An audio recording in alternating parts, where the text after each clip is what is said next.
Hello guys, my name is Evans here, and welcome to this continuation of this video.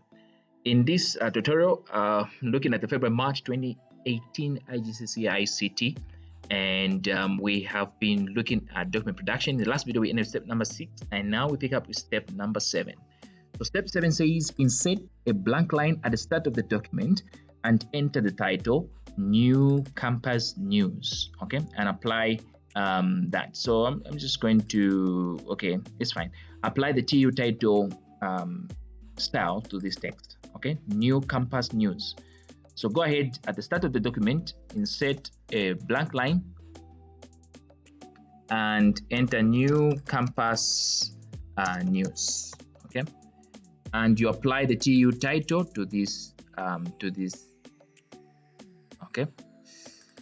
So apply the TU title to this one. Okay, so where's title? It's here, and that looks good. Next step.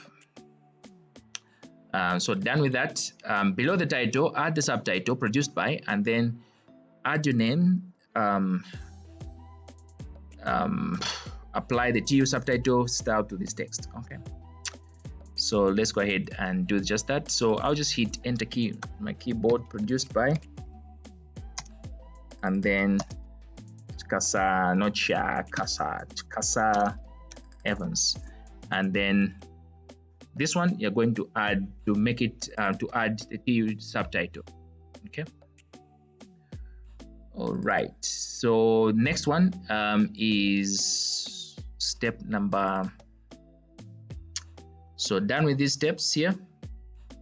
Insert a blank line before the text. We are now beginning, and enter the subheading Good News. Okay, so the subheading Good News, and then we are now beginning. So we are now beginning here, and then we enter the subheading Good News on top. Okay, Good News. Next, so done with this one. Next, change the page layout so that the subheading Good News and all the text following text is displayed in two equally spaced columns with 2 centimeters spacing between them. Okay, so beginning from Good News, okay, right there, and we'll apply the TU body style to this text. Okay, so beginning here, we'll set them in, go to layout, columns, more columns, select 2 columns, and spacing supposed to be 2 centimeters between them. Okay, and we are supposed to apply the blank, rather the body style. So the body is this one. So when you apply it, make sure that all the text is consistent, okay, and the paragraph, rather the style is followed correctly. Some of these styles, when you make them, you should expect some of the text to change based on the properties that you set for the styles. For example, if I put up some justification for the body, I expect when I apply the body style, whatever text, that text I expect it to be justified. And sometimes you tend to wonder when students hand in work and you see the work is not justified, and but they rate something on style specification that the body text is supposed to be justified. And just what? How did they just miss that? So have it in mind also that when you're creating these styles, you should also have an idea of what should happen when you apply each style to a particular text. Okay. So here we've done that. Identify 5 subheadings in the document and apply the TU subheading style to each one. So 5 subheadings. Good things they've told us there are 5. So double click on this one, triple click, triple click, triple click, triple click, and that's 4, and the last one is this one, 5. Okay, so 5 subheadings have been identified, and we'll need to get subheading, which is this one. Okay, next, okay, import the image 1803 building and place this image. So the image is this one. Place this image on the first page, okay, in the first paragraph, which starts the new development is, and it's supposed to be aligned to the top of the paragraph and aligned to the left of the margin. So this is very simple actually, guys, to do here. What you need to do is go to the text that they're talking about. So the text is supposed to start with some text that new development is, So you can even just search for it. Like I said, the new development. Okay, there we go. So right here at the beginning of the paragraph, put the cursor there and go to insert, and then go to pictures, and then browse actually to where you've saved your pictures, your files. Mine, they're saved here.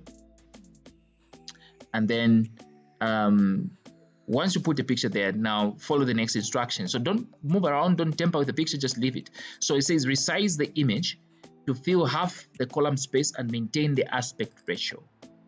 Okay, so half the column space and maintain the aspect ratio.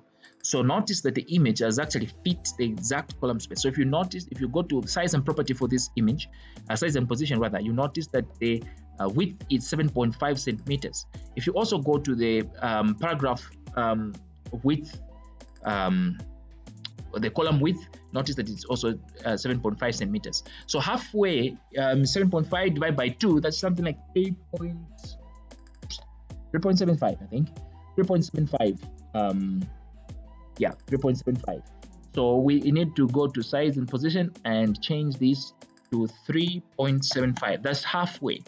Okay, and say okay, and notice that it is exactly halfway. Now, the next thing that you're supposed to do, we're told that, so we're done with this one. We're told that make sure the text wraps around the image. Okay, so an image looks something like this. So you have the image this side, and then you have got the text around this side. And the image is aligned with the top at the beginning of the paragraph. Okay, the top of the paragraph. So go to square, let's see, text wrapping square. Okay, and that looks good. So for you to verify that this is actually aligned to the top and left, so you click on the image, drag it to the left. Notice that you have the green line on the left margin and a green line on the top. That shows that this image is perfectly aligned. Okay, so that should be good. Okay, so that done. Insert a new paragraph after the text. Adhere to a safe internet usage agreement and enter the text. So let's find adhere to a safe internet usage. Okay, so let's search for that. Search adhere to a safe internet usage agreement. Okay, so after that paragraph, we insert a new paragraph, and that paragraph is supposed to start: the rules of the internet of the safe internet usage are. The rules of the safe internet usage are. Okay, so the rules of the safe internet usage are, and then yeah, so we've done that. Next, under this text, on a separate line, in your own words, enter 4 rules for using the internet safely. Okay, and these guys, you talk about these even in your theory there. So 1, never give out your personal details such as addresses, phone numbers, okay, etc. Let's say to strangers, not just how many members you can give them. Okay. Next, we can think of let's see, you should have an antivirus, an updated antivirus, that sounds updated antivirus installed, and scan your computer maybe regularly. Okay, other than that, don't visit sites which are, let's say, insecure. How do you know that? Some sites, you talk about HTTP and HTTPS, and you know that HTTPS sites, they are actually secure. And especially if you're doing money transfers and stuff like that, sites which are HTTP send data plainly. So if you send your credit card details and stuff like that, that information is sent as a plain text. Okay, it's sent as a plain text, and that in a way is going to make the data readable to somebody who can hack that data. Okay, so don't visit sites which are insecure. Also, you can talk about not opening emails from people that you don't know, people you're not expecting to receive. So those kind of emails, like spam and stuff like that, don't work around them, or don't open them. Okay.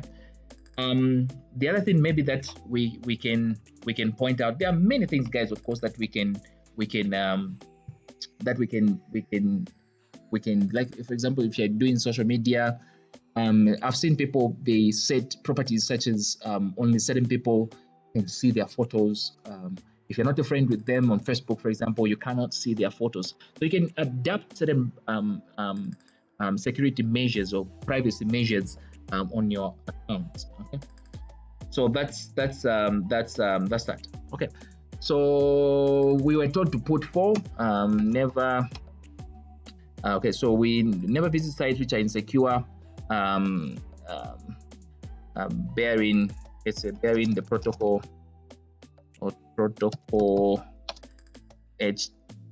HTTP. Maybe this is a plain transport protocol. So also never open or reply to emails. Let's call them spam. Spam.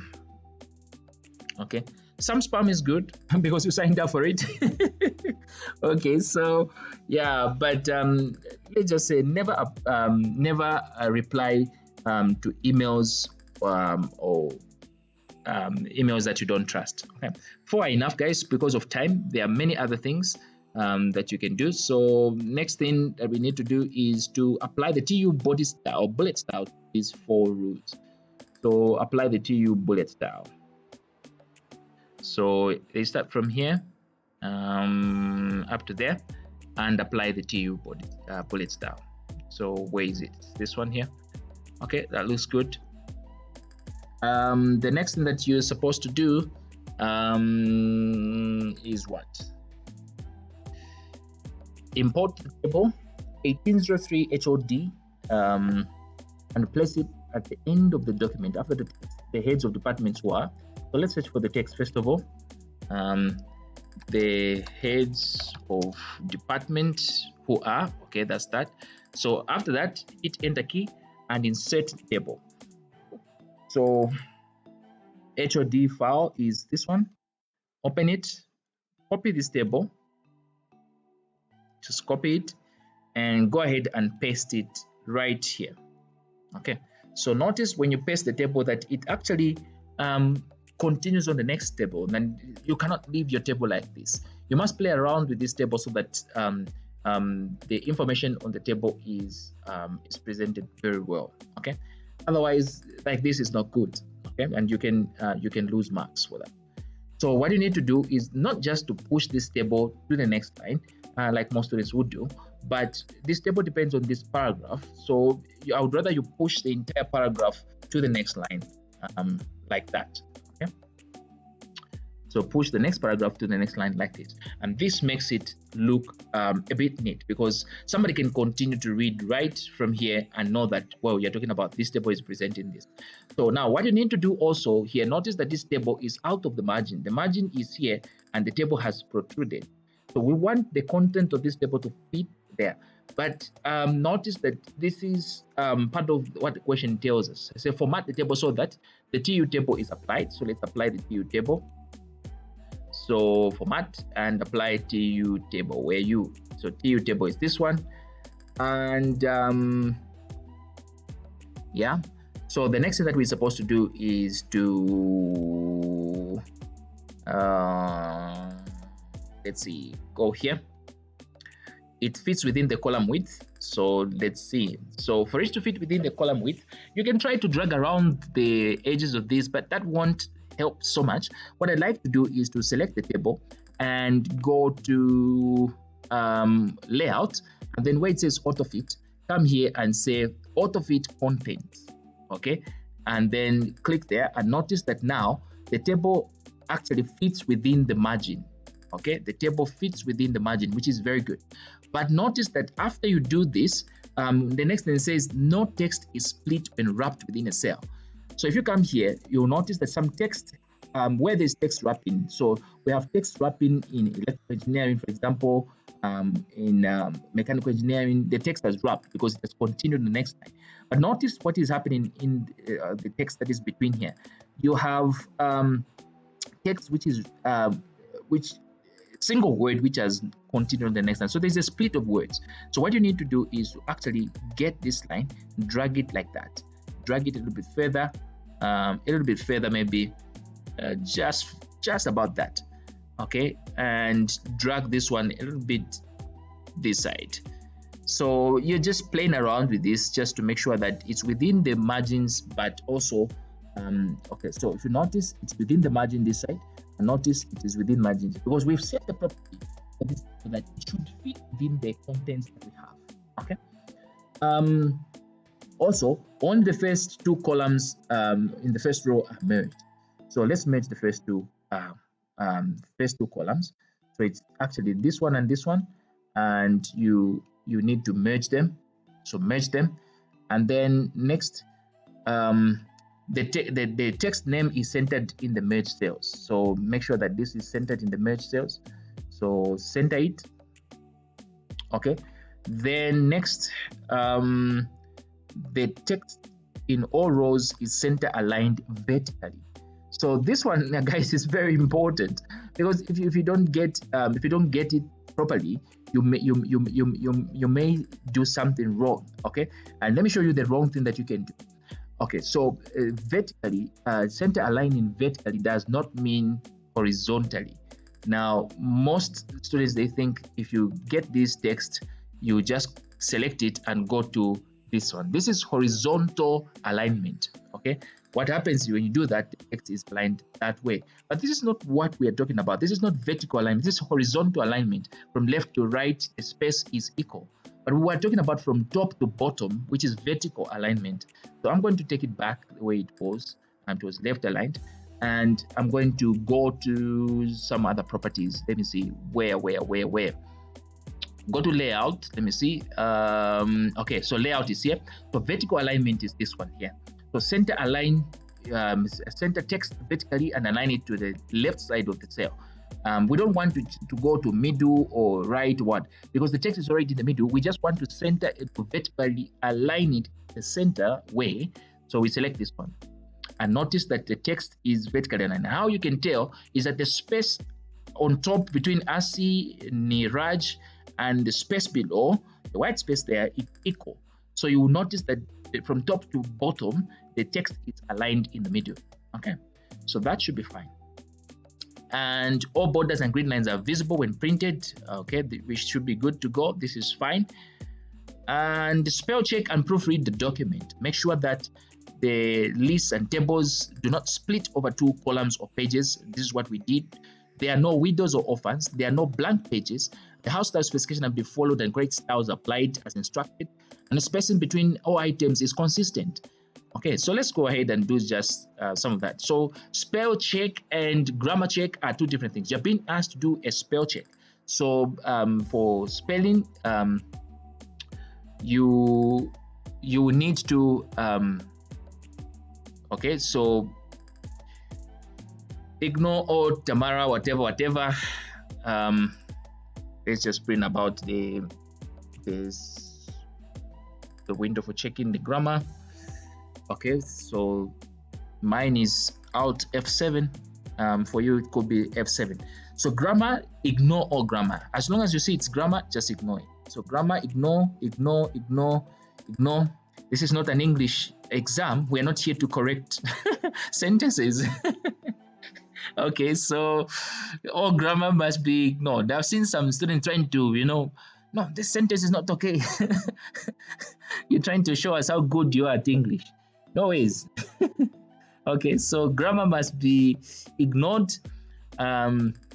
Only the text in red should be considered because that one shows you that this is spelling and stuff like that.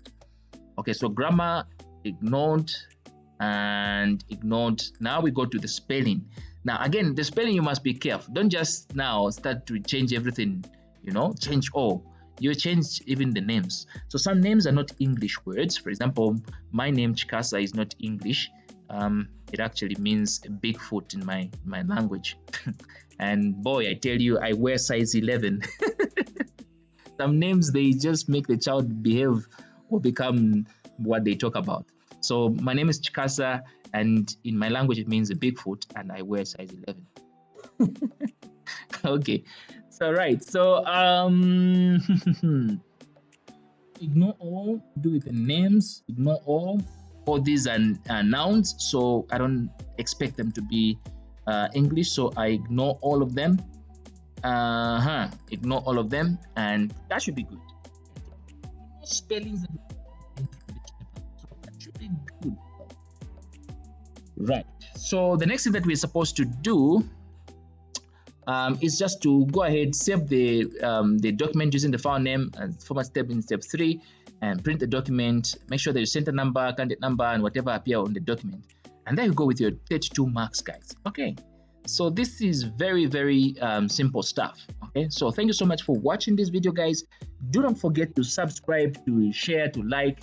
That's one way that you can support the work that I'm doing there. Some of you guys like, I have more people who watch my channel than those that are subscribed, so it's interesting. Just as a way of saying thank you, just come back and subscribe. Even if you download this video and you watch it in your own free time and you're not online and stuff like that, it's also just good to say thank you to somebody and subscribe to the channel. Okay, all right, good. So I'll see you in the next video, and thank you so much for watching.